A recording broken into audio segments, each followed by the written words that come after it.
Oh no, we're playing something weird. It's about to get Must weird be up in Nick's here. in charge. Nick, what have you done? Well, Chris, this is my magnum opus as an adult. About 2 years ago, I downloaded a mod pack for Goldeneye because I thought it didn't have enough Mario in it. Yeah, you were right. That was a good call. Why is Pauline just squeezing her boob there? I figured with Goldeneye being in the news recently, it would be fun to kind of dust off this old fossil. I am so glad you did, because I gotta say, you know, I very much loved this game on the N64. I didn't think it was like the greatest game on the N64 like a lot of people seem to, but I definitely enjoyed it. And somehow I feel like this is going to really add a level of ambiance that the original lacked. Well, I've always had a little bit of a controversial opinion about Goldeneye. I feel like I felt it was wonderful for its time, but it hasn't aged well. But boy, is it just fun to come back to with a mod pack on it. So I think for our purposes here, I'm going to do Secret Agents. Yeah. I'm good, but this game was never designed to move with the twin stick, and that throws me all the time. You know, that was going to be my first question. As far as the controls, how are you actually controlling this thing? It's not keyboard and mouse, but you said you're using like your Xbox controller? Yeah, I'm using my Xbox controller for this. Interesting. Now, I gotta say, it's funny because I've actually watched Goldeneye twice in the last 2 days, so... so you're nice and fresh as far as the plot goes. There's not going to be any surprises here for you. This is just a natural extension. Oh my god, look at that. Fucking Mario. Now the best part is they didn't just make Bond Mario. We've got fucking Koopa Troopers. Oh, the whole thing is Mario Brothers. Okay, who is Alec Trevelyan? Here's the thing: is I forgot a lot of this stuff, so we're gonna have to rediscover that together. That'll make it part of the allure. That's okay with me. And I gotta tell you, this couldn't be a better follow-up to my embarrassing performance with Mega Man Zero. Well, this is a nice, safe game to play right now, so... Yeah. It's You always don't have safe to be to shoot amazing. some Russians. So I was saying that Super Goldeneye... Soaker. Yeah, I thank you. I'm not the only one who thought that, apparently. That looks like a Super Soaker, and the AK-47 looks like a charcoal pencil. I always thought it looked like a big cigarette. That I could see that too. So Oh. I was saying earlier that I guess Goldeneye was back in the news recently. I guess that telescope over in Puerto Rico that they filmed the movie at for the antenna cradle collapsed, and Oh no shit. yeah. So well, it's been collapsing over the course of the last 3 months, but I guess it's Natural irredeemably causes. collapsed. Now I gotta ask you, as far as the Koopa Troopers go, as soldiers, do they have the same hitbox that they had, that like the original soldiers had, or are they as wide as they appear to be? No, they are exactly as wide as they appear to be. So like it actually makes them a little easier to hit then. It makes the game phenomenally easier because like the head is bigger than the rest of the body. Right? They can't even duck for cover. I thought it was safe. Oh my god, this is not happening. Oh shit. There are gonna be some like really great moments of this stream. The second level coming up here shortly, and the train in particular, I think are gonna be pretty righteous. Well, this is probably about my second favorite game on the N64, behind only Perfect Dark. And GoldenEye's like my favorite movie, so you know Nice. it's like the perfect storm for me. Yeah. Oh my god. So I gotta ask too, where exactly did you find this mod pack? I had seen it referenced somewhere on a website, and I was like, oh, that's cool. I gotta make that And happen. I thought, yeah, pretty much. I was laid off from work 2 years ago, and I was like, you know, I have an overabundance of time. let's do it. Let's give this a try. Boy, it wasn't easy though. No, I imagine modding N64 games is not a simple process. Well, this game is particularly finicky because, like, the skybox is traditionally a problem. Like, a lot of the times when I was trying to do this at first, it would just come up black, or you'd get an after image. So, a little dark Mario there. No, I think it looks good. In fact, I dare say maybe it's just the resolution of it being on PC, but it looks a bit cleaner than the N64 game. I don't know. This game certainly didn't look. Certainly was never pretty. No. Or at least it didn't age too well. Well, I was gonna say in 1998 it fucking blew my mind, but. Well, yeah, it's definitely a product of its age. Yeah. I feel like Perfect Dark is the game that came around afterwards and kind of like shined this to the fine sheen that it could have been. I gotta say, I fucking love his little, like, red-sleeved glove there that pops up when you go into the menu. Just to remind you that it's fucking Mario. Oh my god. Well, that one had a yellow shell because he's like a super enemy in the normal game. Ah, okay. Nothing super about what just happened to him, though. So, Nick, in other news, speaking of FPSs, Cyberpunk comes out in a mere week. You'll have to let me know if it's any good, because I have no intention of picking it up. Really? Oh, that's right. Yeah, we talked about this. No, I will be picking it up pretty much on release date and playing it on my PC. So. I heard that came out early, actually. Like, Best Buy broke the street date or some such. Oh, no shit. I didn't hear that.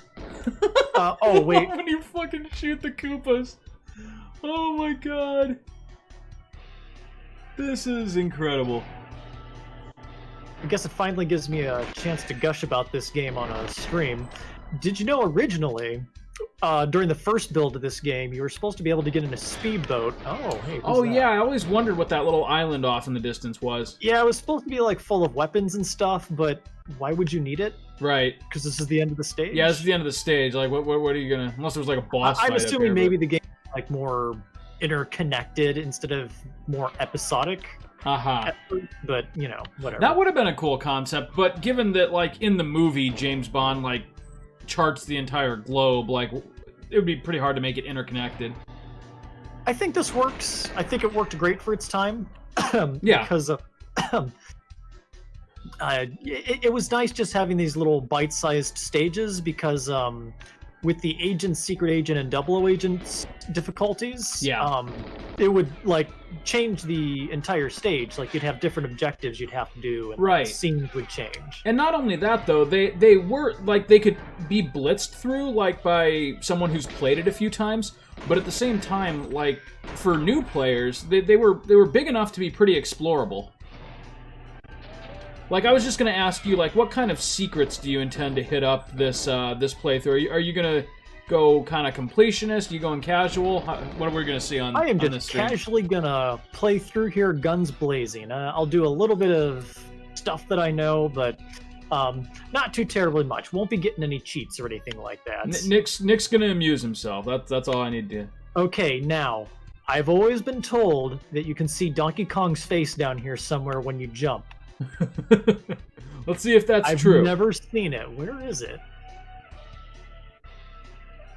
I guess I won't see it either. Wait it's kind for of nice it. Not knowing. Wait there's for no it. This was, like, again, mind-blowing on the N64. It's like, holy shit! Look at the graphics! It was kind of one of the first N64 games I can think of that really captured a legitimate sense of scale, you know? Yeah, everything was just so well done about this game. Right. Like, the big showpiece parts of the game felt appropriately, larger than life. And there's a couple of games that I can think of just like that. For instance, Mario 64 in 96, the first time you entered the sunken ship level, like by modern standards, that's just like, a tiny little sandbox with a boat in it. But that felt absolutely huge and ridiculous back on the N64.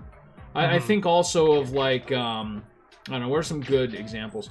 Like Dragon Quest VIII, like the what they attempted with the world map on that on the PS2.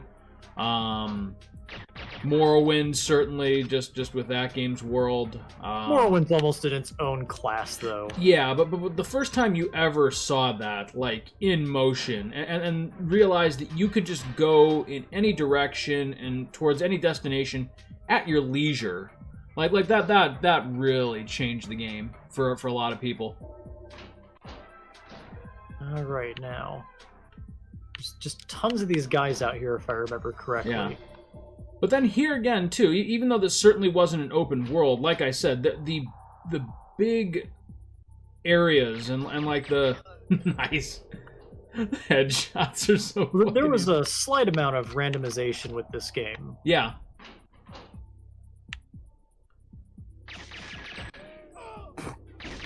I don't know what you just did, but that's all. Oh, nice. Roasted him. I love that the Koopa Troopas have human voices, so... Oh! Oh my god! You know, I just realized I did play through Perfect Dark on here about a year ago or so? Yeah, you did the HD remaster of it. Yeah, that's what it was. Hey, this reminds me of something. Speaking of HD mods and remasters, did I ever show you the Final Fantasy IX one? Just like the full HD coat of paint for the PC Steam release? Yes, but it sounded like it was one of those projects that's perpetually in development all the time. So yes, I'm just kind of gonna wait until it's done. Sure. I mean, I think it's done enough. They're probably still adding like a couple layers of paint, but they've completely redone the soundtrack and the graphics, which is pretty wild. Oh, he had a grenade! Yeah, he did. Oh god. This is so amazing. This is great. This brings me joy. Are those Amazon boxes? You know, I mean, 20 like, years ago, I wouldn't have thought that. Vague references to Amazon boxes, maybe, but those Now, were original game assets, right? Those weren't added in for the 21st these century. are completely, yeah. So if you wait here, as soon as the stage starts, there's a scientist who starts running on a set path to go up into the bathroom and disappear into one of the stalls. Uh-huh. If you catch him and spook him, or shoot him, he'll drop a key card that automatically opens all the doors in the facility, which Oh, no I always shit. found interesting. I don't remember that one. And granted, like I said, I very much enjoyed this game. I didn't get, like, super into it. I think I played it as much for, like, the multiplayer with my, like, after-school friends as I did the actual I was one of those campaign. kids who was determined to do everything and unlock all the cheats and things like that. You do get your money's worth out of the games you purchase. I will give you that. Just fucking massacre. Oh! What do we have here? Oh, I forgot these two guys spawn once you walk through this door. Yeah, all the old enemy spawn points are coming back. Ah. Ooh, alright, what's going on?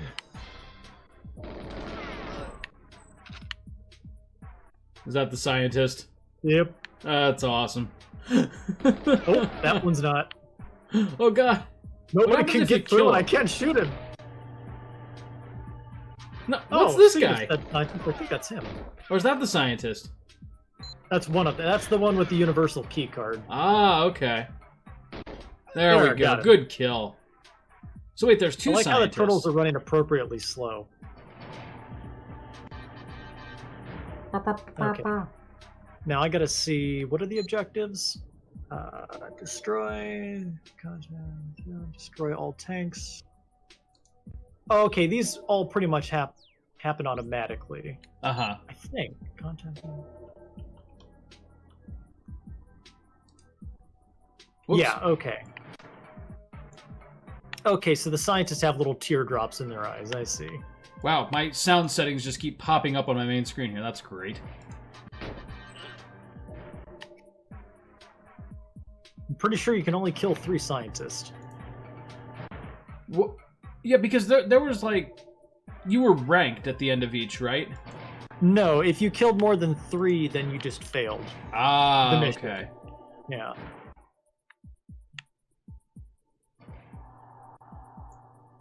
Huh, where could he be? I'll shoot him in the glasses. I do wonder. Oh my god.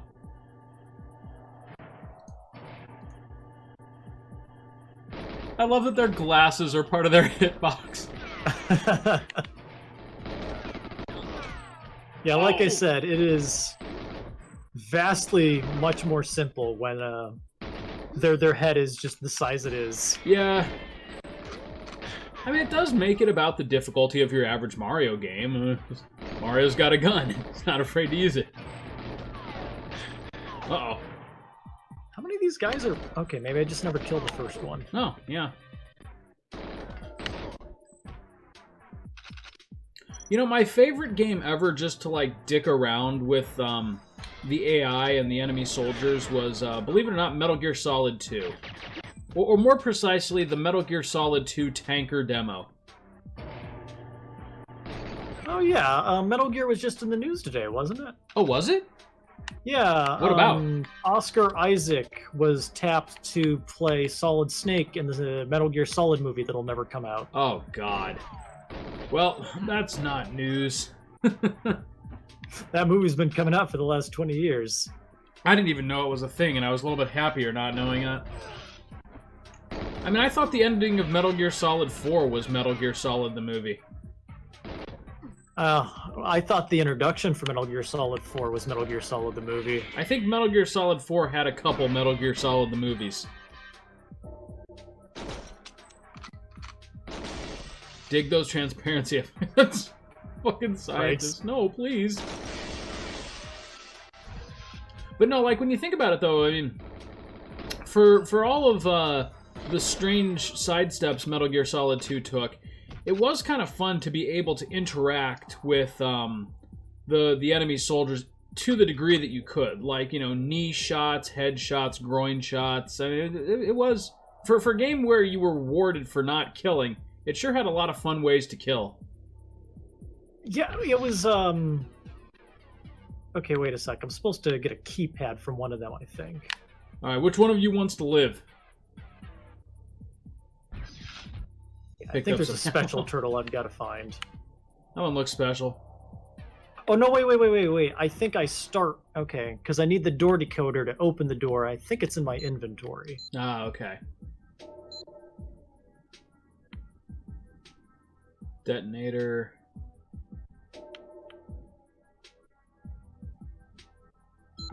Okay, no, I think I have to go find it. This game could have some kind of nebulous objectives, too, if I remember right.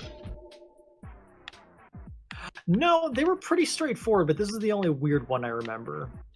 I remember, like... Yeah, you're right. They all made sense, but at the same time, like, some of them weren't super clear on how to actually accomplish them.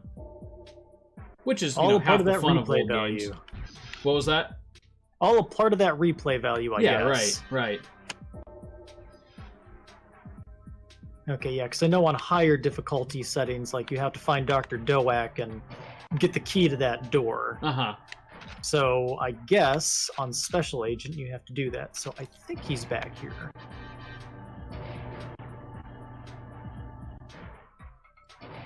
The one room I don't go into is the one it's going to be. Yeah, of course.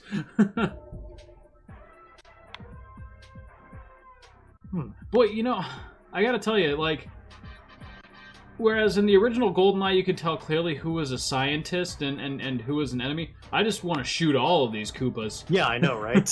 Like, every time I see one of their big yellow heads pop up, I just kind of want to pull the trigger. Which, boy, that could be misinterpreted. Oh no. Mario's back and he's got a gun. Okay, that's not what Koopa Troopas sound like. Gonna have to go over here.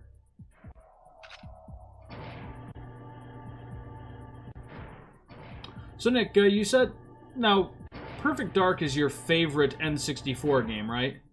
Oh, there he is. Okay, just a sec. Kill. Which one do we kill? Why not both? Get them both. Okay, there he is. Toad, okay. Oh, these don't look like scientists. Oh my god. Love how he looked around. Double kill. Does Toad have a gun? It's the door decoder. Oh, it's the door decoder. Who looked like a gun? You'll need this decoder to open the bottling room door. Good luck. I would hate when like an enemy would start firing and then break one of these canisters, because then the gas comes out, Yeah, and then everyone dies. Okay, anyways, you were saying about Perfect Dark? So Perfect Dark is your favorite N64 game, correct? Yes, that is correct. Would you say this is your runner-up? I gotta think what all's on the N64 real quick. I gotta say Paper Mario got pretty high marks as well, but yeah, this is probably my runner-up. Yeah, so the N64 had some great games on it, though. It did. They were all Nintendo games. I mean, it was kind of like right about that time that Nintendo really lost third-party support. And I say this, but this is a third-party game, and it's phenomenal. But I feel like it was just kind of... The N64 was really like the Nintendo and Rare show. Like, there wasn't too much else as far as, like, Square. really excellent games. Yeah, Square and I think did both Square and NX make games? Not for the N64. The N64 was the era where Squaresoft broke up with Nintendo.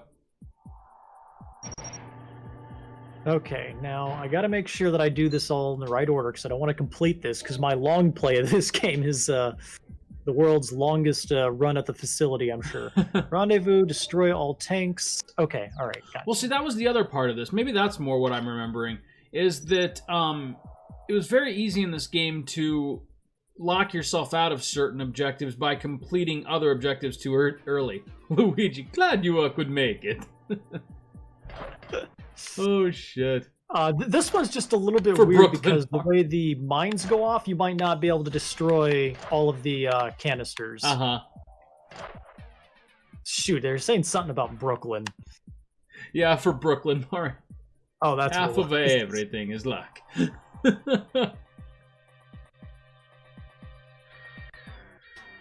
What is happening?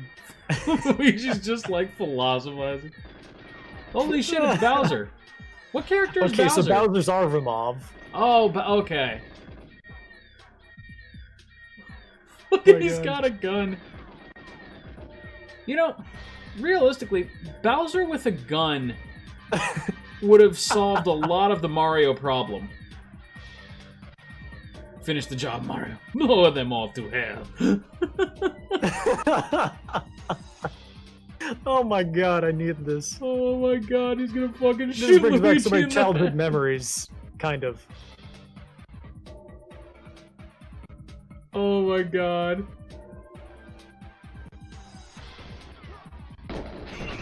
Fucking drop Luigi. No way. Oh god. Okay. Mario's just like so laissez-faire about the fact that his brother just had a bullet put in his head.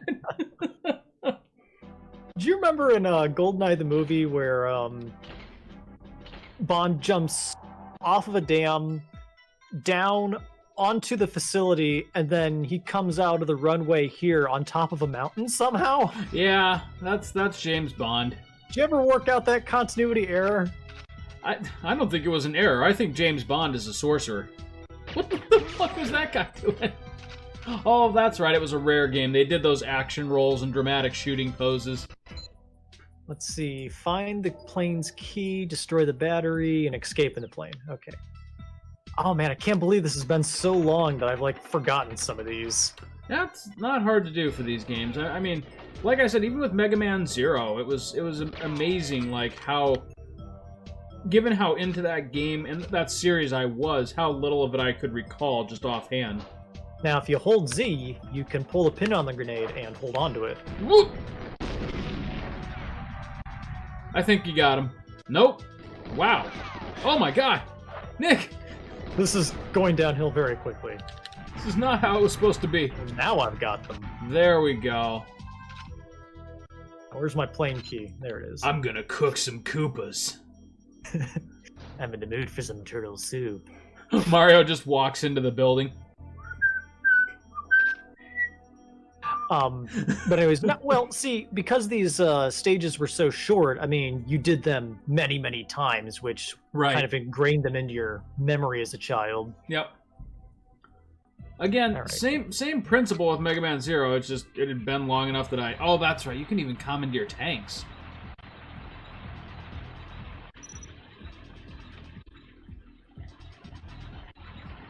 I love that the floor mine from these games is a canonical weapon in Super Smash Brothers. Yeah, specifically the proximity mine. The proximity mine, yes. And like I know that they replaced it with like a more generic version of it in later Smash Brothers titles, but for the original on the 64 and Melee, it was the James Bond proximity mine that was with in no those James games. Bond, that was always weird. Oh god. Whoops. Well, you'll just have to imagine him flying away, I guess. Wow, yeah, that was a short one. This one can be, oh, that was A instead of B. This one's relatively short as well, let's see. Yeah. Power down the dish, obtain the safe key, steal building plans, enter the base. Ooh, I don't entirely remember how to do this. This'll be fun. Alright, we're gonna rediscover some Goldeneye. So Nick, how'd your week go? Ugh, my week's been awful. How about yours? Yeah, fair to middling. Not great, not as bad as some of the weeks that I've had recently. Dad's still Siberian Mario. Siberian Mario. Dad is still hospitalized. Surgery went well, but he's kind of stubborn and is wanting to go straight home instead of doing rehab care, which is what he needs after a major surgery. So, fighting him on that. Well, the important thing is he got through surgery. Yeah, that is true. Oh, these are adorable. What the hell is he wearing? Is that a scarf? Turn around and look him in the eye before you kill him. Yeah. He's got just like a... He looked so innocent. That was just a Koopa enjoying the snowy weather. And Mario just shoots him. Is that Sonic off in the distance? Ooh, no, there's a question. Go to the top. Go backwards. Yeah, and then to look to your left. Your other left. Is that Sonic? It's something. That's Sonic? We'll make it there. We'll make it there. I wouldn't be surprised. No, dude, it's me, Chronic. I'm freezing my balls off out here, guys. Come on. Shut up, Chronic. Oh, there is a grenade launcher on this level. Okay. Uh-huh. Yeah, I forget where the safe key is. Chronic has it. I'm pretty sure I remember, but yeah, like I said, I don't want this to be too long a long play. No, I think you're good. I'd almost be disappointed if... Oh no, it's just Blue Mario. I was hoping for Sonic. By the way, I googled it after we were done. We are definitely not the first people to think up Chronic the Hedgehog. Oh no, I even asked my... I mean, that's practically a meme. I don't think he was in the original kill your game. clone. But hey, an RC 940, I'll take it. Oh, yes, I loved that. The staple gun. Yep. Oh, yeah, I had to ask my brother Dre about that. Yeah, that is absolutely something that already exists. Yeah. But, I mean, we can't exactly say we copied it, because we just started ranting on it in the moment. It was low-hanging fruit. I assumed it was already a thing. It rhymes, and Sonic's already a little bit Chronic, so... It rhymes, and the fan community for Sonic is already so weird, so why not? Yeah, right? I'm sure there's some slash fiction about Sonic trying to rehabilitate Chronic, and then Chronic slipping back in, but they still have sex anyways for some reason. Oh, Lord. I don't doubt it. Oh my god. Is this the little hut that I want, I think? This stage, I remember, was one of those mind-blow ones to me. Just because it felt so this is where it showed open. off, like, you know, oh, we can have such a big open world. There's my safe key. Nice. Yeah, no, you're exactly right. Like, it really... It was kind of like the first sort of experience with, like, an open-ended environment. At least for me, having not played any like real PC games at this point in my life. At this time, you got to remember Nintendo was still experimenting with like how exactly to do. You know what? Screw it. I'll get them later. Screw this. Sure, guy. I'll kill them later. Nintendo was still experimenting with 3D, with this system, specifically like trying to move its 2D properties into 3D games. Yeah. All of Mario 64, Super Metroid, Donkey Kong, all those gems. Yep, absolutely. And then like Zelda really took like the open concept to the next level. Yes, but Zelda was more exploration based. See, with this game, they needed like a small kind of world that you could move through quickly. Yeah. Whereas Zelda was like littered with secrets and stuff. Yeah. Oh no, Zelda's openness. Yeah. Zelda's openness in no way undermines this game's achievements, but I'm just thinking like as far as like technological firsts and how I experienced them on the 64. And then like you said, you know, by modern standards, this game has not aged well graphically, but this was absolutely revolutionary for its time. Yeah, I believe this was followed up by, well, like I said, Perfect Dark. And then I think the next game that came out, which was an unofficial spiritual successor, was Time Splitters and Time Splitters 2, but that was on the PlayStation. Yeah. Yeah. I vaguely remember that. I've always wanted to play those, but just never found the time. Ironic. Well, if only I had time once when I was laid off, but then I just ended up modding this. If only you had a Time Splitter. So yeah, I'm debating like really hard if we should attempt at some point an FF9 run through on this channel with the HD overhaul. Could be interesting, but remember, there's a lot of reading involved. Yeah. I mean, on the one hand, I mean we've done our fair share of RPGs, but none quite that long. I mean, 9 is conservatively a 40-hour game, and granted, I would do pretty much all of the grinding required for it off camera, but even then, it's still, yeah, you're right. It's quite plot heavy. There's a lot more dialogue than the SNES Final Fantasies, and it clocks in at roughly double their length too. Mm-hmm. But that being said, it would be an immensely enjoyable project. I mean, we'd probably be working on it for the better part of the year, but it would be a fun year.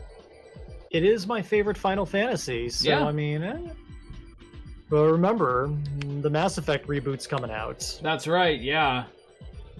I seem to have missed the save key at some point. Huh. Maybe this guy has. They just look so helpless, you know? Like those big doughy eyes. Right? He doesn't look like he wants to be pointing that gun at you. Like, I'm sorry, man. They got my family. I've got to do this. So do I.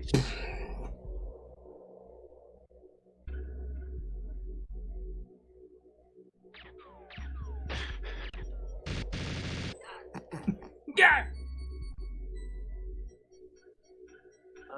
Let's try this cabin over here. This might be it. Yeah. So I know there's 4 cabins total. So while we're in exploration mode here, another side topic about this game. What an amazing soundtrack for the N64 too. That's very true. I believe, what was it? Rare had done the soundtrack, and I swear they're using the same electronic synthesizer that they used for Perfect Dark. Yeah. Oh, that would make sense. But I mean, like, I had forgotten, like, just how much I loved the soundtrack of this game. And granted, it is all kind of riffs on that same, you know, three or four notes from the movie intro, that doon da doon doon doon. But they find ways to make it work across multiple. You just aborted the mission. Fuck it. I think I'm gonna go to Agent here because it's taken a bit longer than I wanted it, and I do not remember where that safe key is for the life of me. That's all right. Like I said, you take your time. I'm enjoying. You're not gonna bore me with this one. But anyways, yeah, you were saying. Oh no, just the soundtrack in this game is interesting because it kind of riffs on that same 3 or 4 note tune from the movie intros, that doon doon doon doon doon, but they make it work across so many different stages. Like right now, you kind of got that like almost wintry sounding, quiet anthem playing in the back, but it's still very identifiably the Bond music.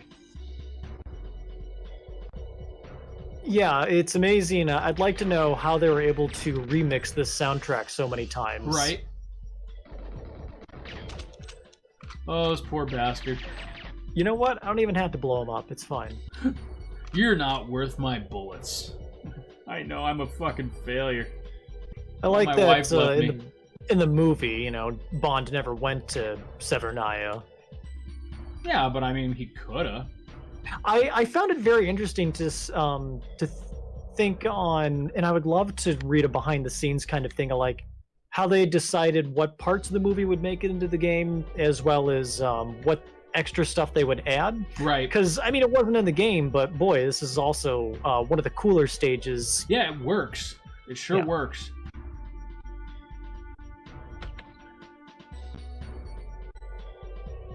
And again, this too, like you're out in the frozen like tundra, and then you go in and, like I said, it's really bare bones by modern standards, but it was like a full fucking warehouse. It's like, oh my god, like you could go into every building, and there were objectives and things waiting for you to find in them. Even though there's only 9 buildings, but still, it might as well have been 90 great. to my 10-year-old self.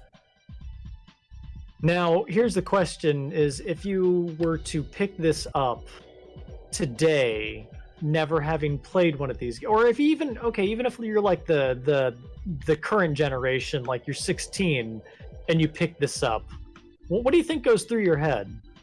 And probably that people were just a lot easier to amuse back in the 90s, which they were. I mean, like you said, this game is a product of its time, and you can't really play it divorced of that context, because of course it's not going to hold up with many modern shooters today.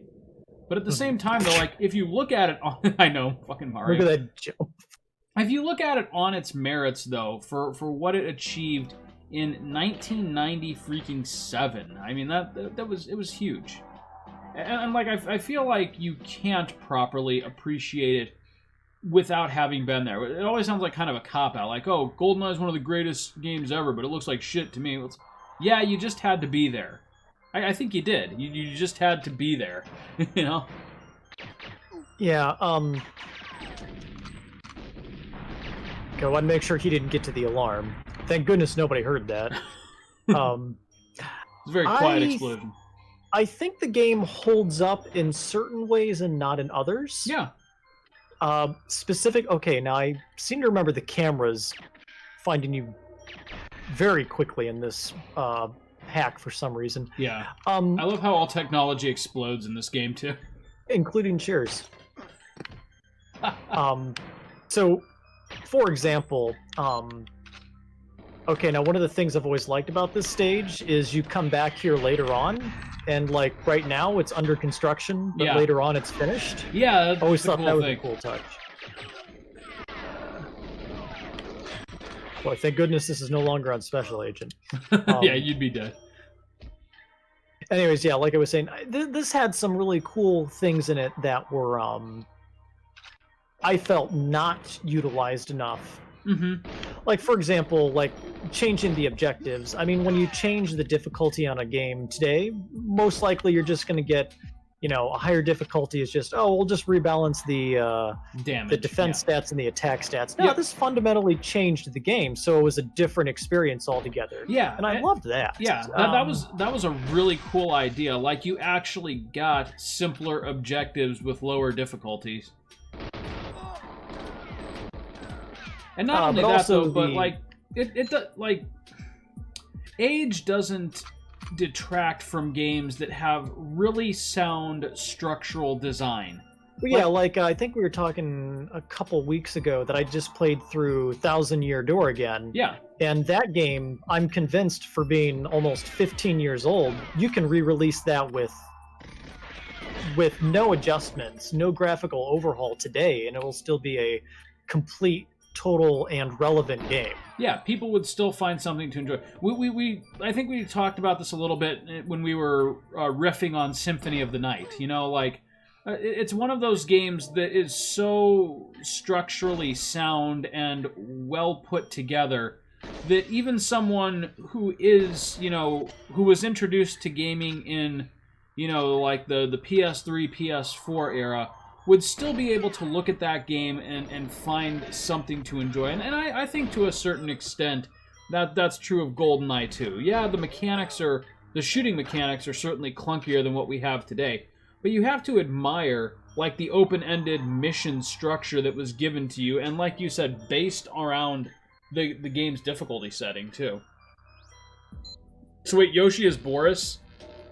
Yoshi is Boris. Yoshi is Boris. That's fucking awesome. Let's see. Gotta take I am a picture. invincible. Yoshi. That was my favorite part of the movie, for the record, when Boris gets frozen. Oh, there were so many good parts of that movie. I'm trying to. My favorite was the tank chase. No, that's you can't beat a good tank chase. Boy, how many times did you get to say that? Right. Like, you don't read Russian, do you? There we go. Okay. What's that one word that's all over the screen? That'd be very interesting to find out. It looked like Nokia to me, but that can't be. Now, just gotta copy the key. Just gotta kill Boris.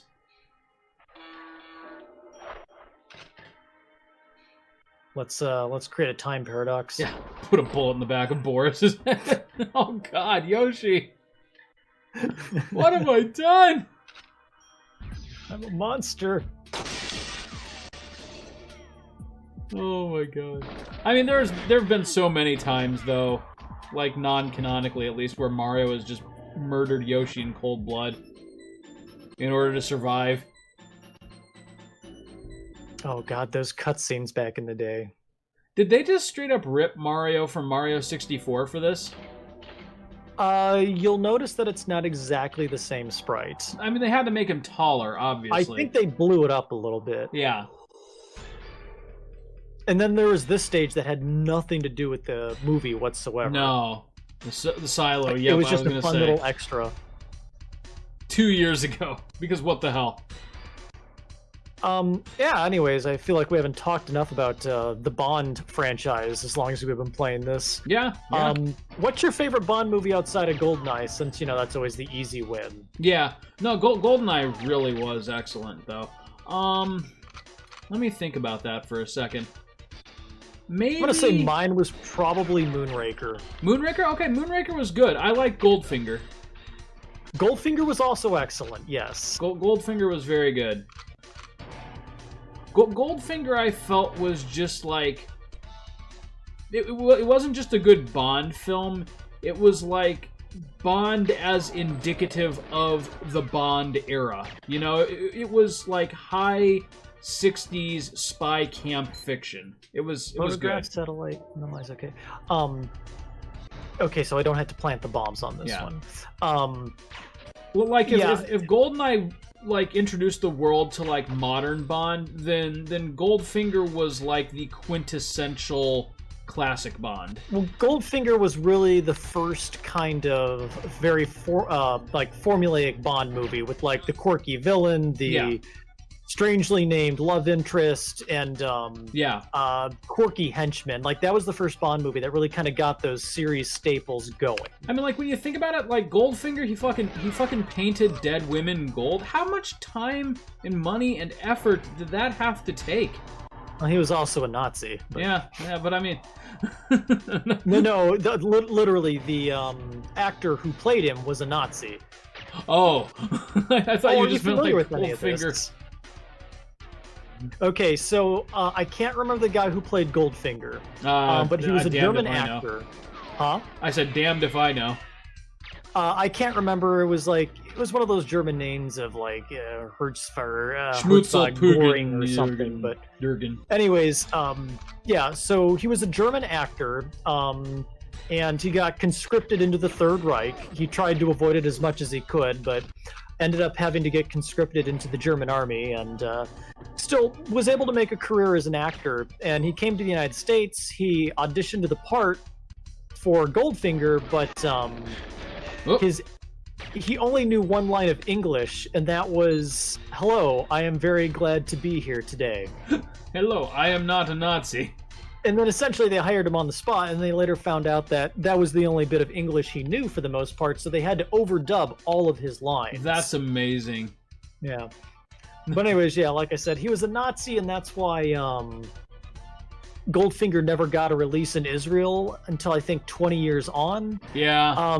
But then it had come out later, spot. like he had helped some like Jews escape the Third Reich. So you know, nice. See, it had one hand washes the other.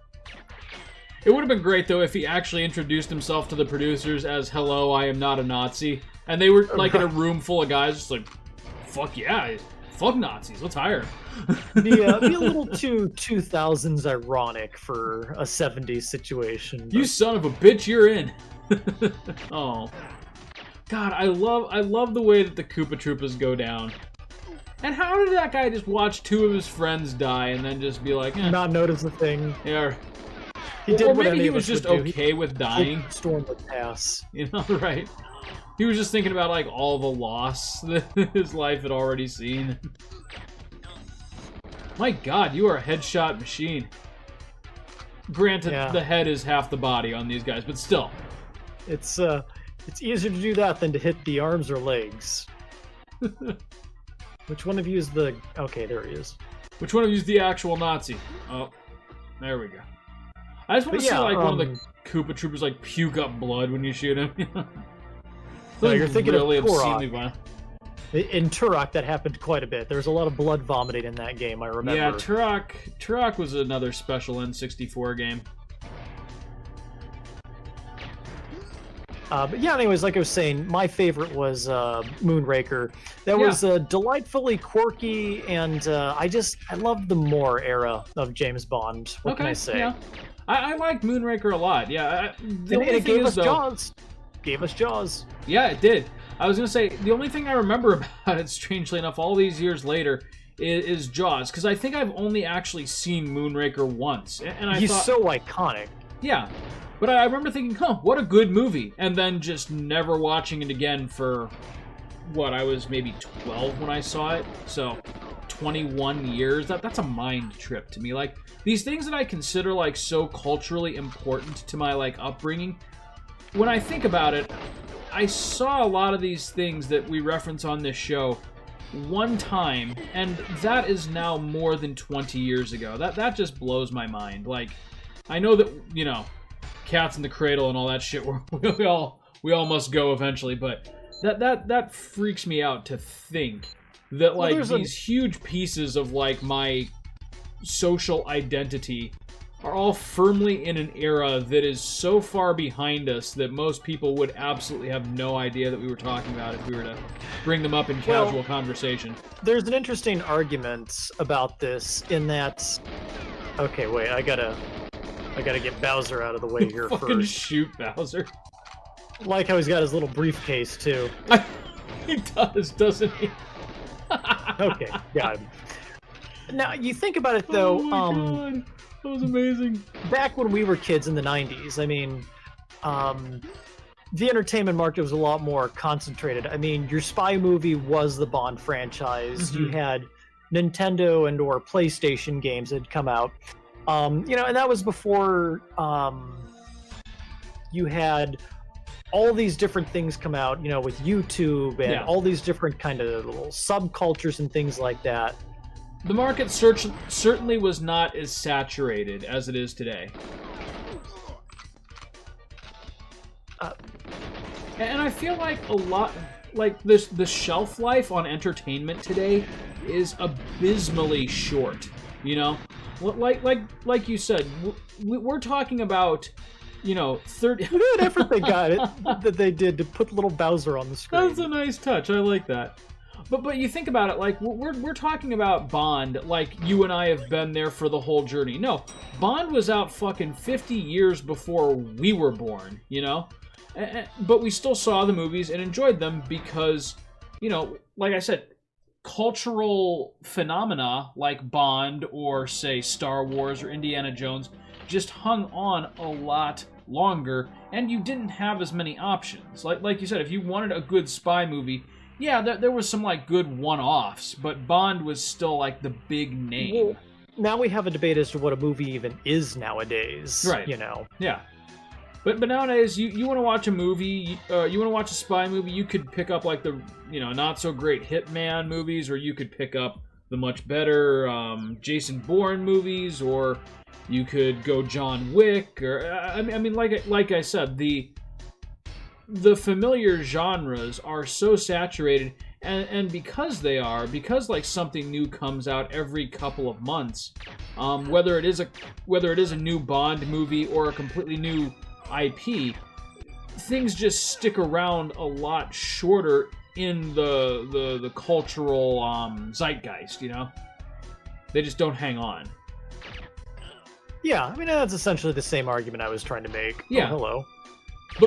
But tying that back into what I was saying, though, when you and I talk about these things as though they're yesterday, that's because we grew up really feeling like these things, which had been around for 30 or 40 years, was just yesterday. Well, it's the repetition, I believe, to which they were played and how much traction they got in popular culture. Right. I mean, now everything is a meme. So, no. This is not going to... Hostage executed by Mario. Okay, saved him. But no, yeah, I mean, now everything is its own meme. Yeah. So there's so much saturation to where, yeah. But there's a greater point to being made there, but. Well, so to put this in a practical setting, a little while ago, I think it was back in the beginning of this year, I had a classroom full of teenagers that I was teaching. And, 14, 15-year-olds. I made a reference to The Office, which I consider to be fairly... It's not like I was quoting Seinfeld or Everybody Loves Raymond or something, right? This was The Office, right? This was just a few years ago. No clue what I was talking about or why it was supposed to be funny. Because, again, even though I consider that to be, pretty recent as far as, culturally relevant shows go, it absolutely is not to people, just 10 years or so younger than me. Well, The Office has been around for about 15 years. It has, and shut up. But still, like I said, part of this is my own, I don't know, I'm sure you hear this a lot from annoying friends who have children, but literally having children makes your perception of time flawed. It is ridiculous. In that it seems time moves faster, or yes, as in the fact that my oldest son is 6 years old. I can assure you, Chris, that it's the same for people without kids. Yeah, I believe you. It just turns out the older you get, the faster your perception of time tends to move because you have less original or novel experiences. Yeah, that's fair. It's like you're sitting on cruise control. Well, it's because your brain as a child is picking up so many new stimuli that it regards so many instances of those things as new, so your perception of time is slower. And that probably goes back to what we were just... Yeah. The fact that, we still can pick up Goldeneye or Symphony of the Night and, enjoy them all over again is probably because, like you said, at that time when it was new, it was absolutely, the biggest, most significant thing that we were doing with our time at that point. Whereas, today I'm going to pick up, Cyberpunk 2077, and I'll probably play the hell out of it and enjoy it, but I probably won't be returning to it in 20 years the way that I'm doing with these games. I think a good portion of that probably has something to do with nostalgia as well. Oh, absolutely. Yeah. Yeah, Cyberpunk could be the greatest game ever made. It could be the magnum opus of video games as we know them. But it's never going to hold a fucking candle to Chrono Trigger for me, so... I think it's one of those things where, Nostalgia's important, but also just the game's overall staying power. Because again, this is still relevant to pick up. I mean, Cyberpunk is basically going to be Witcher, but in the future, right? Like, I get a sneaky suspicion I already know what that game's going to be. Yeah, that is fair, and I'd almost mix be of disappointed GTA if it in wasn't. there. Like, it's an open world shoot 'em up with stat-based character increases. I've seen this before. Yeah, that's fair. You're not wrong, certainly. The Goldeneye was like discovering a whole other life form before. Yeah, it's like, and you're right. Same with the Cyberpunk example. will be like a turtle. Like, I've seen a turtle before, but Yeah. And like I will say probably the same with my favorite of all time, Chrono Trigger, because like when you played that, you played JRPGs before, but boy, you had never played one quite like that. there, got it. Got it. So Nick, we've got about 2 or 3 minutes left in this episode. We navigated successfully through the depressing topic of our own mortality in relation to video games. I need to find the key to that door. It's always the damn key card. It's always this level. Hey, speaking of nostalgia and completely shifting gears here, I watched the fucking Mulan movie since it's now out on Disney Plus for the rest of us plebes. Yeah, was it any good? I liked it. Like I said, we've had this conversation before too. I'm notoriously easy to please with movie, but I felt like it was kind of a nice little tribute to kind of late 90s, early 2000s kung fu. It had a lot of like the high wire action. The girl who played Mulan did a fine job, and it was kind of a nice little story. I enjoyed it very much. Granted, like I said, it's not like my favorite Disney movie, my favorite kung fu, my favorite anything, but I thought it actually did a serviceable job of bringing Mulan into the 21st century. When I think of Mulan, I don't think of a kung fu movie, strangely enough. But that's how they played it. Like, it didn't have any musical bits. It didn't have any talking animals. It was a pretty straight-laced action kung fu film. Yeah, well, I mean, my point is, I don't think I would have turned on that movie expecting a kung fu flick. But, I'm always open to being surprised. Yeah. Like I said, if you give it a watch, it's not going to If I wanted a completely change how you think of Disney movies. I would probably. Why am I saying kung fu? If I Fu. wanted a kung fu flick, I would probably turn on Enter the Fist or anything by Bruce Lee. But For sure, there are way better. Or intros Big to Trouble in Kung Little Fu. Chinatown. Yeah, but at the same time, if I was going to introduce the genre of kung fu to my son, I'd probably use Mulan as an example of that because it's something that he could watch. It's not like hyper violent or anything like that. It's just got some good high wire action scenes and sword play, and yeah, it's fun. It's a fun movie. It's kind of like what we were talking about with the Sonic the Hedgehog movie, and you made the point, do you remember when a movie could just come out and be okay, and that was okay? Yes, you remember when movies were just okay. Yeah, and that wasn't a bad thing. Like you could drop $10 on a movie ticket and see a movie that didn't knock your socks off, but was still fun. That's kind of what I feel like Mulan is. I think for Disney that would be a disappointment because everything they do has to be $100 million. Yeah, well, no, $100 million is franchise the dead cost. potential, and yeah. Did the helicopter look like that in Goldeneye, or am I... I feel it looks a lot more like Yoshi. Yeah, I was gonna say, is that a Yoshi copter that we just blew up? Oh, shit. I was gonna say, because that doesn't look like any helicopter you see in reality. That's, I was thinking the same thing. like how the propellers are still going. Right? But there was also nothing about it that was distinctly Yoshi enough. The nose was just bulbous enough to almost look like Yoshi. I was like, well, maybe it's a transport helicopter. I don't know. Is that a thing? All right, Nick. That's got to be the last mission for this episode. Thank you so freaking much for showing me this. I cannot wait to Mario finish get out it. of this mess? Tune in next time. Tune in next time to see how Mario is going to murder this room full of innocent Koopas. Right here on Play the Hits. Nick, we will see you then.